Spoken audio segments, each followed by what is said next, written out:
Class 9th exercise 9.3 question number 5 D, E and F are respectively midpoint of the sides BC, CA and AB of triangle ABC.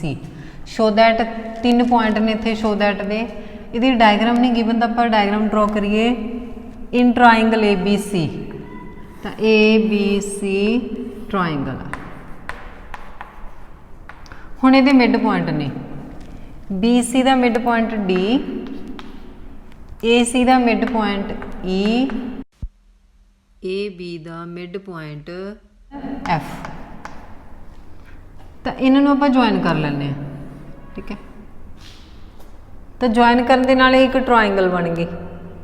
हुण first point की आ BDEF is A parallelogram, BDEF इनू parallelogram prove करना। देखो ये आप पहले ही किया 8 chapter के विच फस्ट क्वेश्चन सीगा आपां उहदे विच क्वाड्रिलेटरल ड्रॉ की सी, ठीक है। तो उहदे मिड पॉइंट सीगे, मिड पॉइंट नूं ज्वाइन किया होया सी। तो जे आप इधर डायगनल ड्रॉ किया सी तो ये मिड पॉइंट सीगे जिहड़े लाइन सैगमेंट ये तो हाफ भी सी ते इहदे पैरेलल भी सी, सेम इहदे विच होऊगा। हुण ये दोवें मिड पॉइंट ने तो EF है जी BC के पैरेलल भी होगी तो BC तो हाफ भी होगी, ठीक है। सेम इधर नूं ये लाइन मिड पॉइंट ने तो ये लाइन दे ये पैरेलल भी होगी तो ये वाली ये तो हाफ भी होगी। हुण देखो ऑपोजिट साइड पैरेलल भी हो गई तो हाफ भी हो गई, इहदियां हाफ हो गई तो इट मीनस ये साइड इहदी इक्वल होगी तो यही की हो जाएगी parallelogram. Second point area of DEF, ये वाला DEF है जिहड़ा ਇਹਦਾ 1/4 ਆਪਾਂ ABC ਦਾ ਕਰਨਾ। ਹੁਣ ਦੇਖੋ ਜੇ ਇਹ ਵਾਲੀ ਪੈਲੋਗ੍ਰਾਮ ਦੇਖੀਏ ਆਪਾਂ ਤਾਂ 2 ਇਕੁਅਲ ਟ੍ਰਾਇੰਗਲ ਦੇ ਵਿੱਚ ਡਿਵਾਈਡ ਕਰ ਦਈਏ ਜਿਨ੍ਹਾਂ ਦੇ ਏਰੀਆਜ਼ ਇਕੁਅਲ ਹੋਣਗੇ। 4 ਟ੍ਰਾਇੰਗਲ ਦਾ ਏਰੀਆ ਇਕੁਅਲ ਹੋ ਜਾਊਗਾ ਤਾਂ ਪੂਰੀ ਟ੍ਰਾਇੰਗਲ ਦਾ ਏਰੀਆ 4 ਟ੍ਰਾਇੰਗਲ ਦੇ ਇਕੁਅਲ, ਠੀਕ ਹੈ। ਤਾਂ ਇਹਨਾਂ ਦਾ ਕਰਾਂਗੇ ਪਲੱਸ ਗਿਵਨ ਸੇਮ ਲਿਖਣਾ, ਠੀਕ ਹੈ। ਤੇ ਇਹ ਹੈਗਾ ਟੂ ਪ੍ਰੂਵ, ਜਿਹੜਾ ਸ਼ੋ ਦੈਟ ਹੁੰਦਾ ਉਹ ਹੁੰਦਾ ਟੂ ਪ੍ਰੂਵ पंजाबी मीडियम। देखो पिछले 2 क्वेश्चन मेरे को पंजाबी मीडियम च लिखन तो रह गया गिवन किवें लिखना, तो तुसीं बुक चो देख के लिख सकते हो, ठीक है। Punjabi medium DE F भुजावां BC CA AB दे क्रमवार मध्य बिंदु हैं।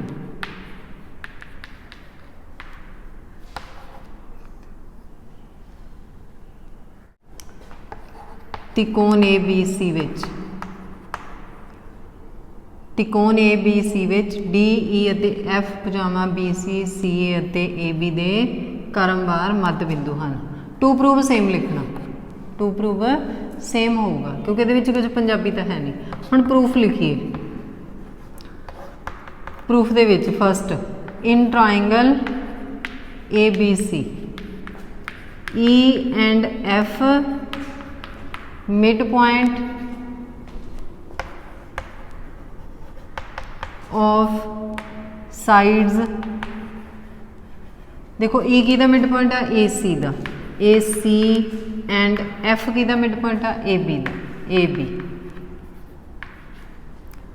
सो EF parallel BC and EF half BC। EF है जी ये पैरेलल भी होगी तो तो हाफ भी होगी। देखो ये पहला ही मिड पॉइंट है BD इक्वल DC है तो यदा मतलब की होगा EF तो BD की हो जाएंगे equal and BD equal DC, so EF equal BD। ये सारे नूं आपां फस्ट पॉइंट मान लेना क्योंकि ये विच पैरेलल भी है साइड, ठीक है, तो ये इक्वल भी है। तो हुण आपां सेम इधर नूं लिखना, ये तो साइड हो गई, हुण ये लिखांगे। तो पंजाबी मीडियम त्रिकोण ABC विच E ਅਤੇ F भुजावां AC ਅਤੇ AB ਦੇ मध्य बिंदु हैं। ABC विच E ਅਤੇ F ਭੁਜਾਵਾਂ AC ਅਤੇ AB ਦੇ ਮੱਧ ਬਿੰਦੂ ਹਨ। ठीक है, बाकी सारा इवें लिखना जिवें मैं लिखा 100 तो लैके सारा सेम लिखना। इन ट्राइंगल ABC हुण ये लिखने E and D mid point of EAC का मिड पॉइंट है AC एंड BC त्रिकोण ABC विच E अते F E अते D भुजावां AC अते BC दे मध्य बिंदु हैं। सो ED parallel AB and ED half AB। हुण ED है जिहड़ी वो AB दे पैरेलल भी होगी ते तो हाफ भी होगी।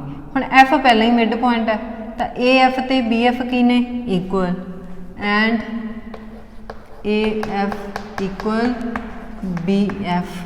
सो हुण ये भी ये इक्वल हो जाएगा BF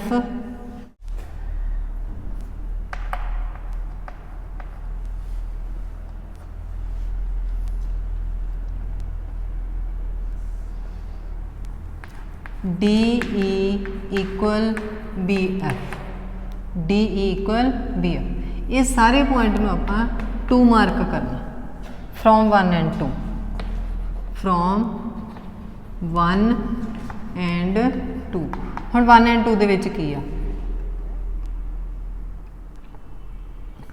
ED parallel AB and DE equal BF। Same है EF parallel BC and EF equal BD।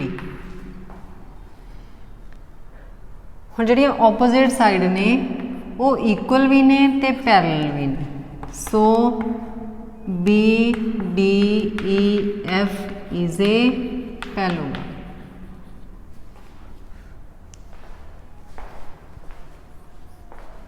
Bracket लिख लेना opposite sides are equal and parallel. सन्मुख भुजावां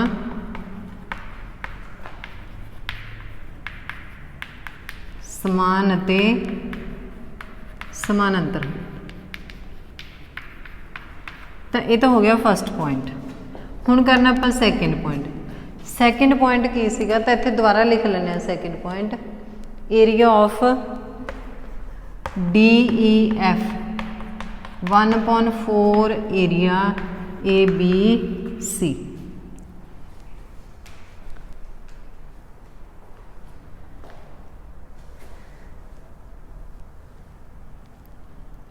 DEF है ये वाली ट्राइंगल। ठीक है, हुण जे आप पैलोग्राम देखिए तो ये की होगा, इन्हां दोनों का एरिया इक्वल होगा। In parallelogram BDEF D is a diagonal.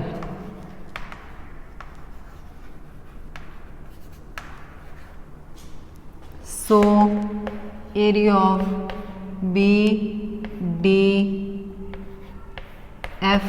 Equal area of FED।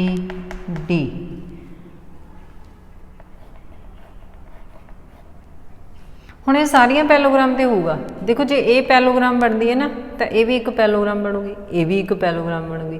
जो ये पैलोग्राम है तो ये डायगोनल हो गया, एरिया इक्वल हो गए। जो ये पैलोग्राम है तो ये डायगोनल हो गया, ये भी इक्वल हो गया। तो इनू आप लिख लाँगे 1।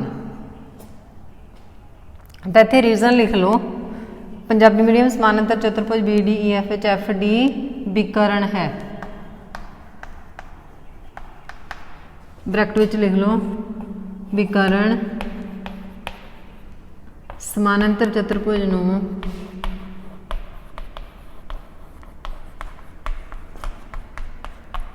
समान खेत्रफल वालियां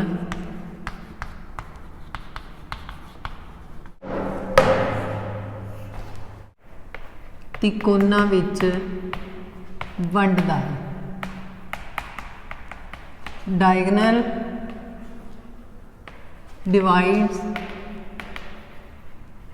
the parallelogram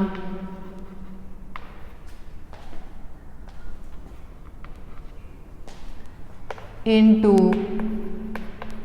two triangles of equal areas। तय हो गया reason.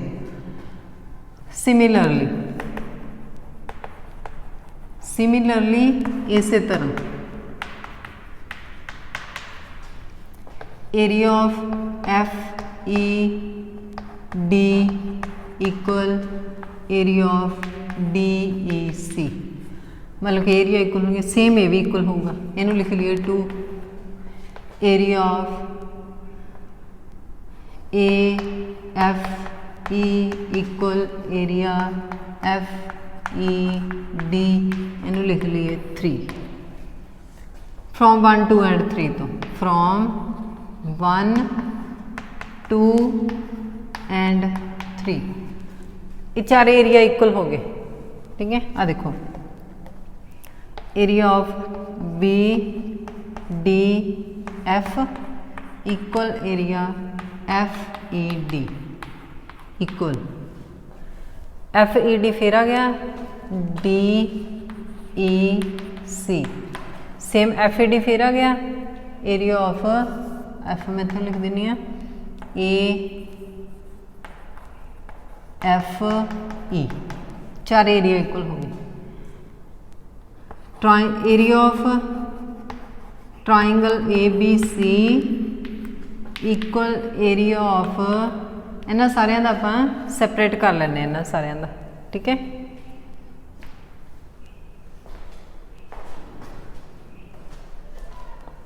Area of triangle A B C equal area of B D F, area of F A D, area of D E C, area of A F E. चारे त्रिकोणां दा area plus करिए तो पूरी triangle बन जाती है, पूरी त्रिकोण बन जाती है A B C. Area of A B C equal आप क्वेश्चन दे विच जिहड़ा लिखा होया वो डी ई एफ लिखा होया। ठीक है, वह 1/4 प्रूव करना। तो आप इन्हां देखो ये सारे डी ई एफ दे आ डी ई एफ आ, एन तुसीं डी ई एफ लिख सकते हो, एफ ई डी है ना, डी ई एफ ही है ये। इन्हां चारां की जगह तो इक्वल ने एरिया, आप सारिਆਂ की जगह तो डी ई एफ लिख लांगे। Area of D E F plus area of D E F plus area of D E F plus area of D E F, 4 time हो गया। Area of A B C equal area 4 area D E F. मान लो आप x plus 4 time लिखा तो plus करके की बनूगा ਇਹਦਾ 4x। सेम इत्थे आप डी ई एफ ਨੂੰ प्लस किया तो 4 इधर अपॉन च लावांगे 1/4 area A B C equal area D E F. तो आप क्वेश्चन के अकॉर्डिंग लिख देंगे area of D E F equal 1/4 area A B C. तो यही अपने प्रूव करना सीगा सैकेंड पॉइंट, हैंस प्रूव्ड। हुण आपां करना है थर्ड पॉइंट। हुण थर्ड पॉइंट दे विच की आ parallelogram B D E F, जिहड़ा ये पैलोग्राम है बी डी ई एफ, ये पूरी ट्राइंगल का हाफ प्रूव करना। ठीक है, तो हुण ये प्रूव कर लैंदे आ।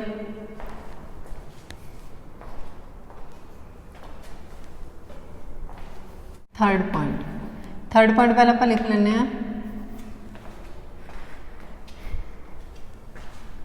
area of parallelogram BDEF half area ABC। तो ये की आ इन parallelogram BDEF ये वाली parallelogram area of FED half area BDEF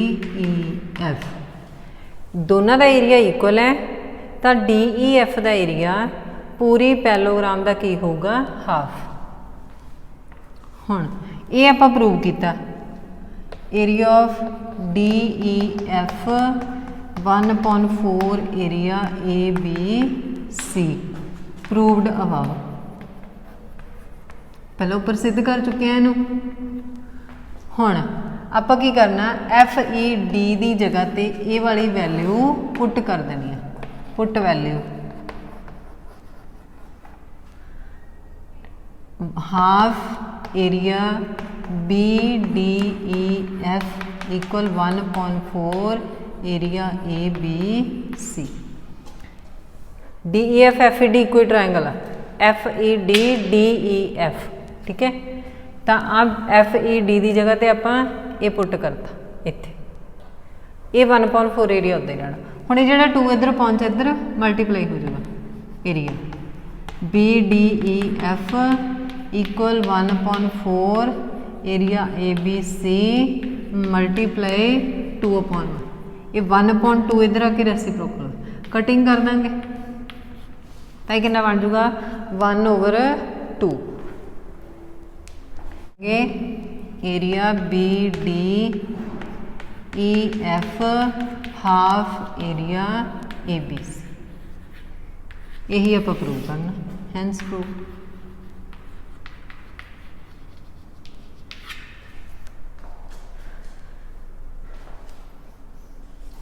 तो ये सीगा क्वेश्चन नंबर 5 थोड़ा लेंथी है ठीक है। तो 6th क्वेश्चन भी थोड़ा लेंथी है।